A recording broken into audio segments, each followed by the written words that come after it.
Well, hello and welcome back to Survival Saturday with Johnny Tiger. The date is June 21st, 2025. And today I'm going to introduce you to one of my favorite knives in my entire collection. Part of this is sentimental reason, and part of this is it is a really good knife, especially in the $50, $60 price range. Heck, if you find this on sale, sometimes you might get lucky and nab it for 35 bucks. I've seen it for 35 before. This is the Cold Steel Tiger Karambit. Now, why is this knife especially special for me? Is because this was a birthday gift from my Krav Maga instructor, Alan, uh, many years ago. And what a great gift this was. Um, as some of us know, that the Karambit, the original Karambit, was modeled after the claw of a tiger. And this one carries on that design. This is very true to the original Indonesian design karambit made with modern aesthetic, with a um, grip X handle. This is basically like a very rubbery, grippy material on the handle. So even when your hand gets slippery, it's not going to slip, right? Yeah, it basically has that rubbery feel to it. On the pommel side, of course, we have the trademark Karambit finger ring, and this is hard plastic. You slip your finger through it, no problem, and the knife have grooves, finger grooves in the grip. So once you slip your index finger through the ring, not your thumb. Okay, a lot of people who never trained with karate before, they think they hang it on their thumb. No, you don't. You don't use your thumb. Okay, your index finger goes through the ring on the hilt.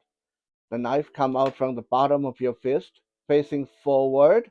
Okay, that's another common misnomer. Some people hold it like this, facing towards them. No, you'll hurt yourself doing that way. Okay, the knife always face outward towards your opponent. There's a some rest on top of the finger ring right here. That's it's nicely textured for you to rest your thumb on, so you can do cool stuff like pushing the knife forward, just hanging on your finger like that for additional reach and a very unexpected quick slash into the opponent, and then you can control the direction of the knife by using this uh, thumb rest and your finger. Of course, because it's a karambit, it takes a bit of dexterity, and I'm having a little bit of problem doing this on the tabletop, so close to the camera. I'm trying not to hit anything with the knife. Okay, this is a very sharp knife. The blade is about 4.3, yeah, about 4.5 inches long, and the handle is about 5 inches long.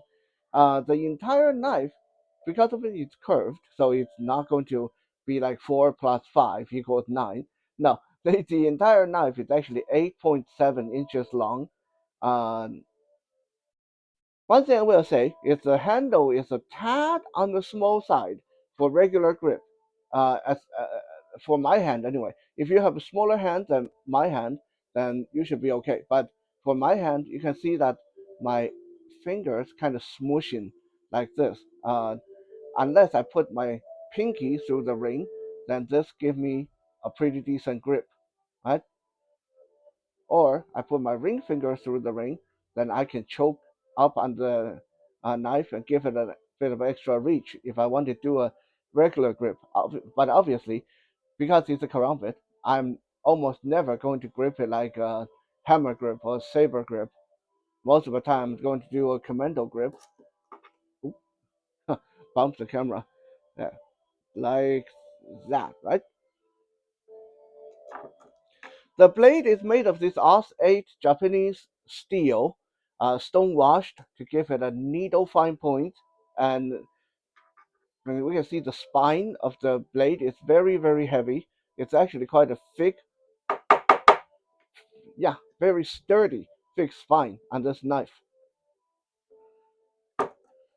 The sheath is a uh, normal secure X sheath with the rivets on the side so you can rope it to your gear. It has a belt clip on the back. This belt clip is problematic.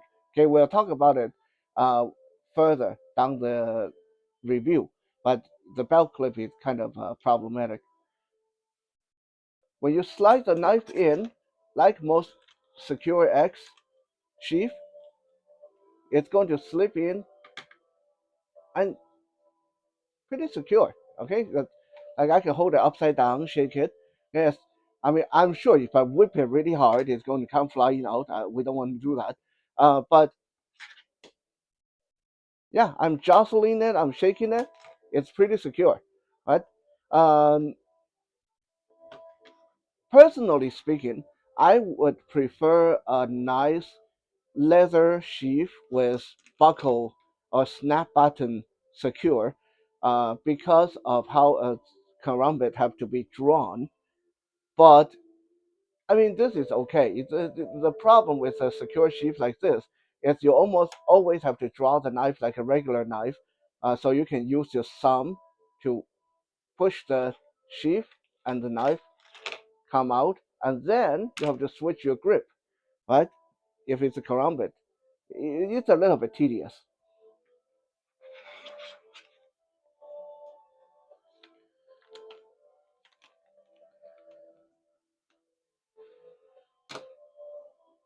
So why is this one of my favorite knives? Well, it's feels really good in hand. It complements the martial arts that I do. It was a gift from my instructor, and that always make it very special. Um, and also, it's just overall a very nice offering from Cold Steel. Cold Steel is a pretty good working brand, not high end by any means, but it's a good working brand. And this knife at the 50, $60, or if you can get it cheaper, 30, $40, is a very good bargain, right? If this was a $200 knife, I would say, nah, it's not quite that good. But at the $50, $40 price range, it's a lot of knife for your buck. Now let me reset the camera, and then we are going to do a quick cutting test so you guys can see the power of the Steel Tiger Karambit. By the way, this knife was designed by Lin C. Thompson and the late Licorice, knife maker that they were the ones that instrumental in designing this particular knife for the Cold Steel brand.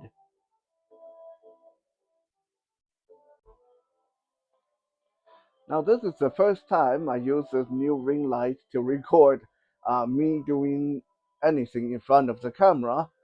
So excuse me if this doesn't turn out okay, right? I don't know how this is going to look. I know for action figure it's supposed to be pretty okay, but I don't know for, yeah. Anyway, so first let me show you guys the problem with this belt clip on the back of the knife. When you draw a karambit, it's always point down, held up. So it should come out like, let me loosen this up. It should come out like that, right? And then you're ready for your for the fight, right? But the way this sheath is designed, you can wear it with a held up, no problem, like this. So I have. This is why I got my uh, pack on. It's so I can clip it somewhere. So ideally, you're supposed to be able to wear it like this, like on your chest or across your waist, right?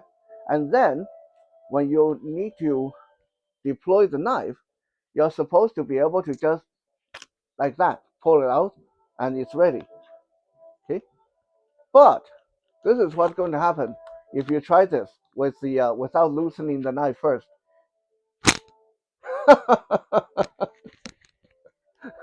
that would be an embarrassing thing to happen in a fight, right? Okay. Hui! Oi! Yeah, the whole sheath will come off of your belt or pack. If you try to do a karambit draw, it's it's a little bit wonky. If any of you who own this knife knows a better way of doing this, let me know. Maybe it's not a design flaw. Maybe it's me. Okay. Now, so for this to actually work, you have to sort of draw it like a real, like a regular knife, like a regular utility knife. So I'm wearing it sort of like this way with the hilt facing more toward down. So when I draw this, I use my thumb, push it out, and then switch grip, right? You can do it that way. You know, it's a little bit clumsy, a little tedious, but yeah, doing it the actual. Let me flip this sheep around. Doing the actual karambit way. Yeah, that's not going to work. Excuse me for a second. The microphone just flew off my lapel. Let me go look for it.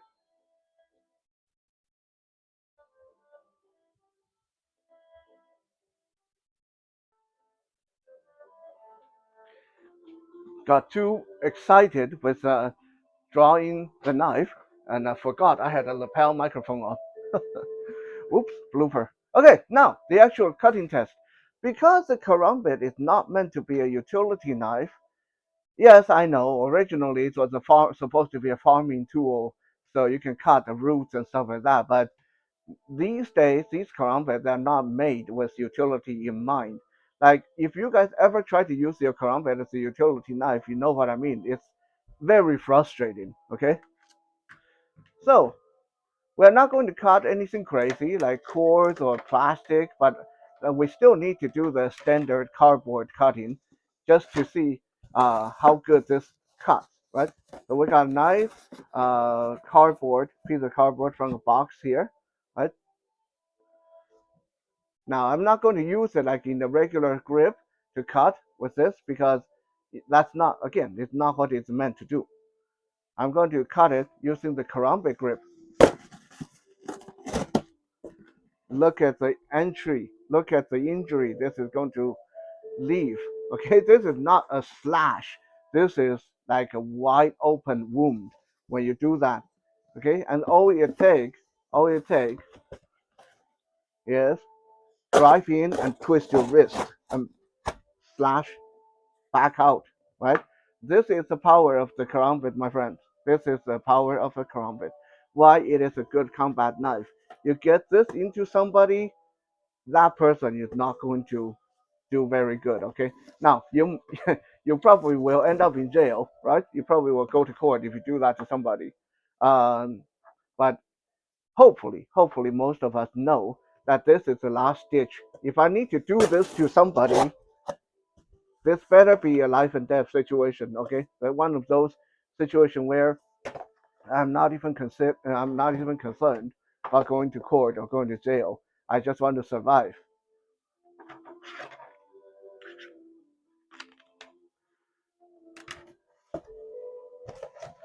So in the end, is this a good knife? Yes, it's a good knife.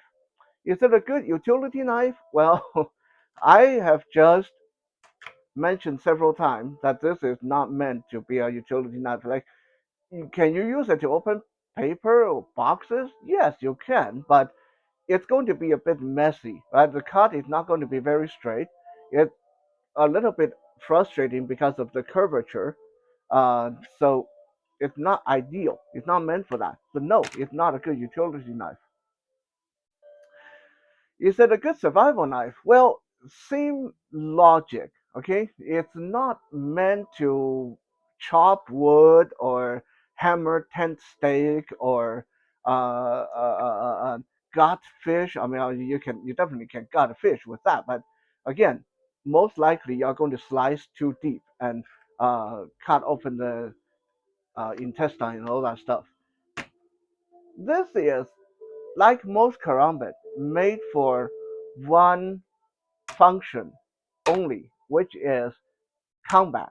Okay, this a karambit, at least in the modern term, is a martial art weapon. It's a combat knife. It's made to mess someone up rather badly, and if you're not careful, mess yourself up. I'll tell you a true story before we end today's video. One day I was practicing using this karambit, and I was doing this particular karambit move, which like that. Okay, spin it on your finger like that. Okay, why would you do that? Well, I actually showed this in the Tactical Tuesday before, I believe, when I talked about karambit.